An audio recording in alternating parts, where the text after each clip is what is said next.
Hi friends, welcome to డిజిసేవపై YouTube channel. ఈరోజు వీడియోలో నేను మీకు చూపించబోయేది ఏంటంటే మంత్ర L1 డివైస్ ఏ విధంగా మీరు ఇన్స్టాల్ చేసుకోవచ్చు అన్నది చూపించబోతున్నాను. సో ఫస్ట్ ఆఫ్ ఆల్ గూగుల్కి వచ్చేయండి. గూగుల్కి వచ్చిన దాని తర్వాత మంత్ర డౌన్లోడ్ అని టైప్ చేయండి. మంత్ర డౌన్లోడ్ని టైప్ చేసిన దాని తర్వాత ఇక్కడ వచ్చే ఫస్ట్ లింక్ని క్లిక్ చేయండి. చేసిన దాని తర్వాత ఇక్కడ చూడండి, మంత్ర MFS 110 L1 అని ఉంది కదా, దీని మీద క్లిక్ చేయండి. చేయగానే మీకు ఇక్కడ ఈ విధంగా వస్తుంది. మొబైల్ యూజర్ కూడా మీరు యాప్ ఇన్స్టాల్ చేసుకోవాలంటే తెలియదు అనుకుంటే డైరెక్ట్గా ఇదే వెబ్సైట్ నుంచి RD సర్వీస్ మీద క్లిక్ చేయండి.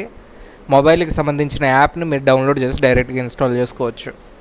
ఓకే, సో సిస్టంలో చేసేదానికి ఫస్ట్ డ్రైవర్ అని ఉంటుంది, డ్రైవర్ని ఇన్స్టాల్ చేయాలి. ఈ విధంగా డౌన్లోడ్ అవుతుంది. అదేవిధంగా నెక్స్ట్ RD సర్వీస్ అని ఉన్నది, డౌన్లోడ్ చేయాలి. సో డ్రైవర్ డౌన్లోడ్ అయిపోయింది, దాన్ని ఇన్స్టాల్ చేస్తున్నాను. అంతే ఇలాగే వస్తుంది, ఇన్స్టాల్ కొట్టండి. దాని తర్వాత ఇలా విధంగా ఫినిష్ అని వస్తుంది, ఫినిష్ చేయండి. దాని తర్వాత నెక్స్ట్ RD సర్వీస్ అని వస్తుంది, నెక్స్ట్ ఇన్స్టాల్.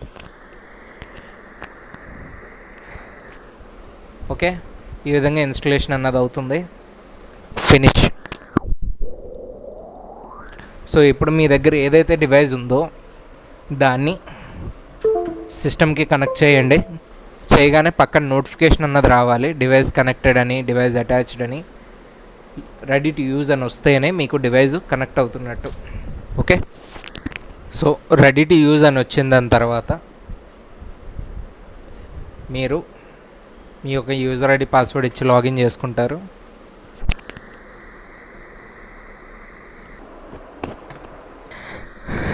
సో OTP ఇచ్చి లాగిన్ చేస్తాము. చేసిన దాని తర్వాత స్క్రీన్ ఈ విధంగా వస్తుంది, క్లోజ్ చేయండి. సర్వీసెస్, యూనిఫైడ్ AEPS, మీ ఒక డివైస్ సెలెక్ట్ చేస్తాం. సెలెక్ట్ చేసి కనెక్ట్ డివైస్ అని చేస్తాం. ఓకే, సో కనెక్ట్ చేసాం కదా, ఇప్పుడు క్యాప్చర్ చేయమని అడుగుతుంది, క్యాప్చర్ చేయాలి,